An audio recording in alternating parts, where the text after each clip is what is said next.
In the beginning was the flow. Before the flux, before the chaos, before the complexity of crossings and connections. Then a particle sense. Then the ascendance of the singular. Now we seek a release from the egoic singular to the relational sensibility within the flow.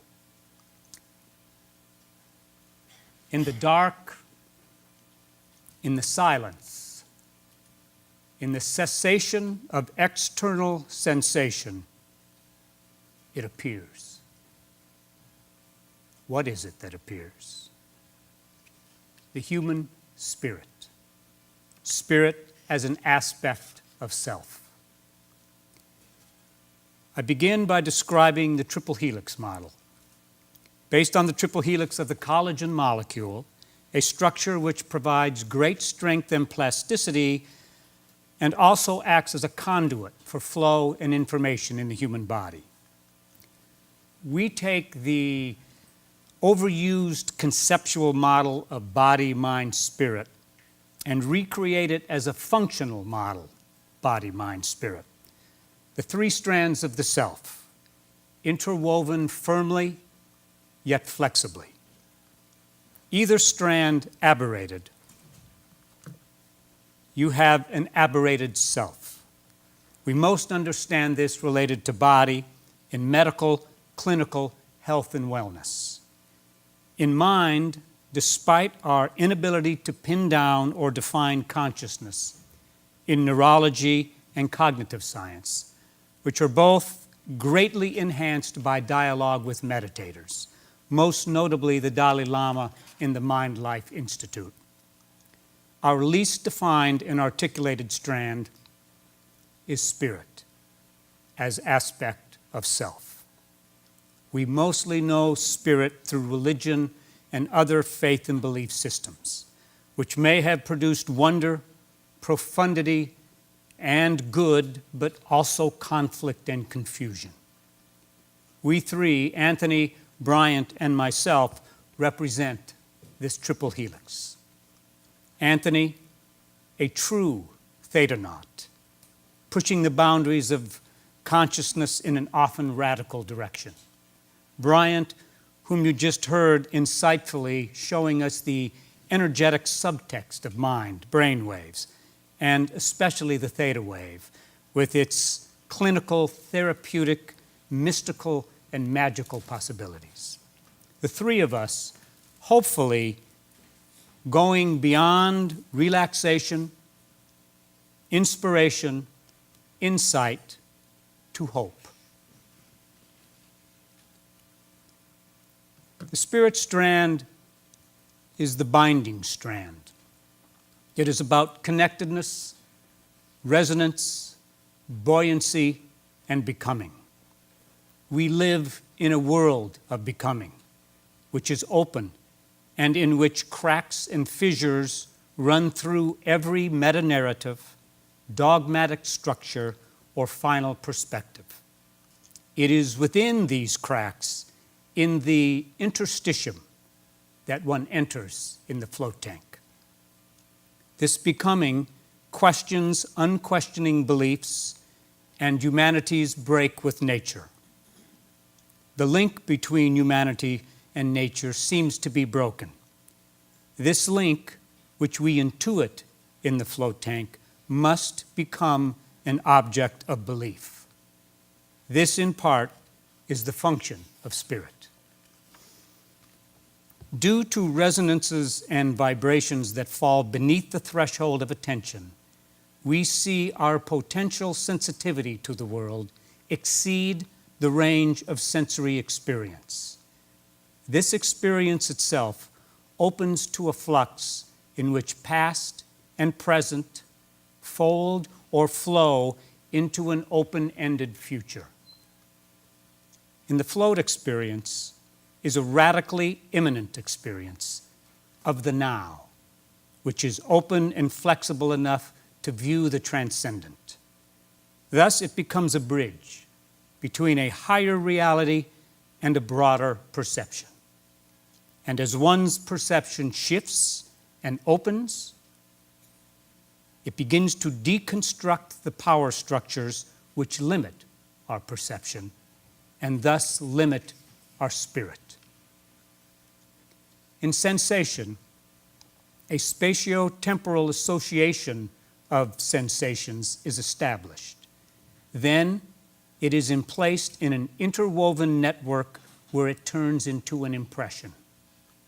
In the float environment, this impression is dissolved, freeing us of the spatio-temporal matrix.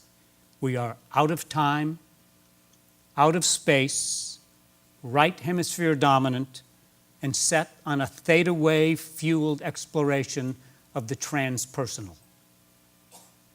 In the float experience, we move from gross sensations to subtle sensations, which in Buddhism are called kalapas, a Pali word meaning smallest things. They are not units of matter, but units of experience. When kalapas appear, the body perceived in gross sensations disappears, and you enter bhanga, a state of detachment. You transcend body, objective world, space, and self. You are in the interstitial, the in-between. You have entered an undefined experiential state, in Zen, the plenum void, in which all is potential. I would like to introduce you to the Spirit Assemblage, a nonprofit educational forum for the definition and exploration of spirit as an aspect of self and its manifestation in the individual and in culture. There are three planes of inquiry that we explore: the science-spirit interface, eco-spirituality, and somato-spiritual practices. The question of our time may no longer be how to take things apart, but how to work responsibly in reassembling them. The first of these, which I will briefly go over, is the living matrix, most articulated by Dr. James Oschman. It's a relatively new model which is expanding scientific methodology as we know it.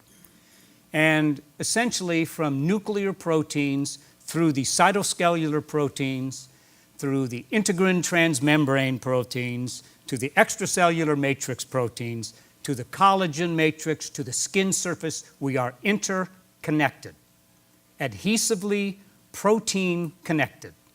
And these proteins associate water molecules with them, making us a liquid crystal matrix. This also makes us a semiconductor of numerous types of energy, and it reveals our essential porous nature. Compensatory densifications or blockages in this matrix create an inert or static area which can lead to a condition of dis-ease. This is being used to prove the efficacy of energy work, homeopathy, herbalism, manual therapies, and much more. From Langley Porter Neuropsychiatric Institute on spirit, they say that the spirit of an entity is the dynamic organization of that entity over its full dimensionality. That there is something more to the universe than what appears to us in our daily activities, more than we can perceive, more than we can manipulate, the ineffable. Philip Clayton, philosopher, theologian, emergence theorist, creates an emergent monism, stating there is only one natural world, and as this one stuff becomes more organized in more complicated ways, new properties emerge. At each level of emergence, new structures and causes are at work. We can extend this downward to physical laws and upwards to consciousness and ultimately to spirit. In other words, mind is an emergent property of body and spirit is an emergent property of mind. Stuart Kaufman is a biocomplexity theorist, and he uses emergence as well as his platform. He writes of the natural creativity of the universe as the sacred. He calls it emergent creativity. He states, conscious mind is a persistently poised, quantum coherent, decoherent system. Here, mind consciousness is identical with quantum coherency, and yet via the decoherent state becomes classical behavior. His goal in this is to show how mind has consequences for matter. To decohere, to dance, to reassemble into structure. The particle dance is essential to objectness. To float is to put oneself into the dance pre-object, to increase connectivity across fields and planes, to open in relation and response.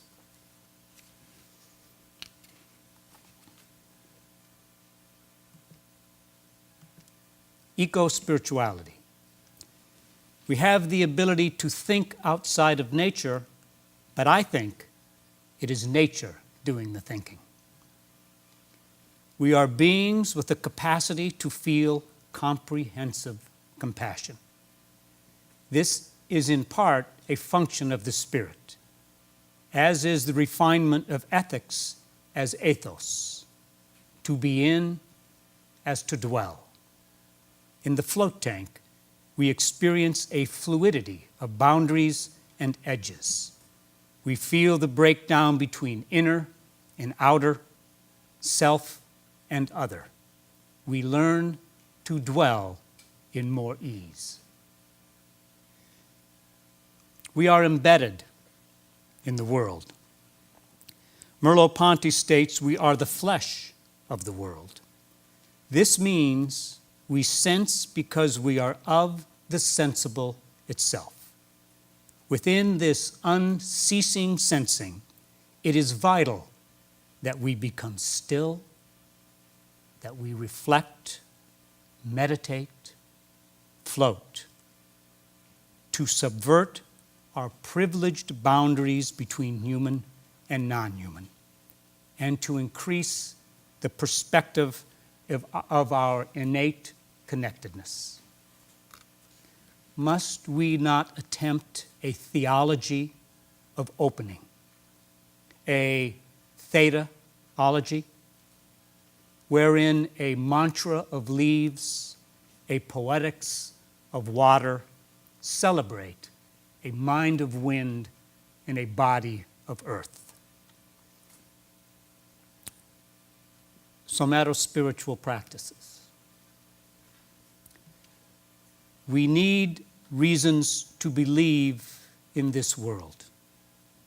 It is the function of somato-spiritual practices to open us to our spirit in action, where our connection to and belief in nature and world is the focus. In Latin, there is a phrase, solvitur ambulando, which means to solve by walking. I submit another, solvitur natare, to solve by float. Most activities can become somato-spiritual practices. What is needed is the intent to open, increase awareness and compassion, and grace in movement and response. Some practices are designed to be somato-spiritual practices. Yoga, Tai Chi and Qigong, structural integration, craniosacral work, Feldenkrais and biosomatics movement, dance, and many others. But maybe the most important are meditation and floating. and it may be that floating is the most important. Due to its initial ease, it becomes more pointed as a practice.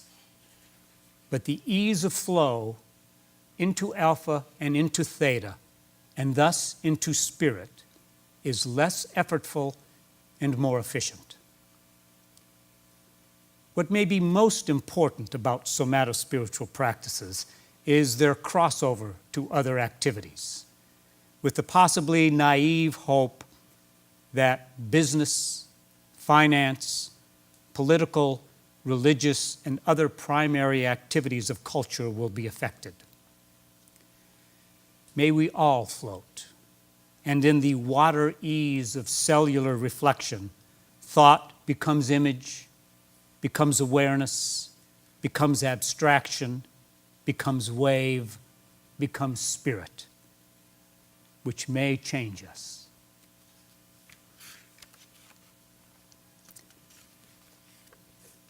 The float experience can be, and often is, a spiritual practice, which can lead to spiritual living.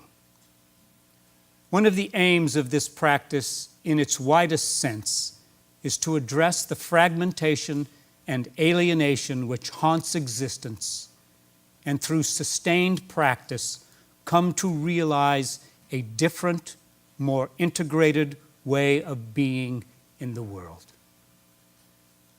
I make some grandiose and possibly controversial claims, and yet we are responsible for continuity in the world, and we need to become a life-enhancing species, not a life-destroying one.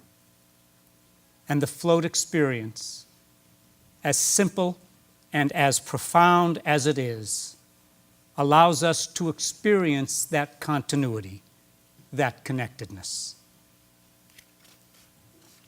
In the words of the essential and insightful folk at Float On, enter the nothing. But of course, within the nothing is everything. Thank you.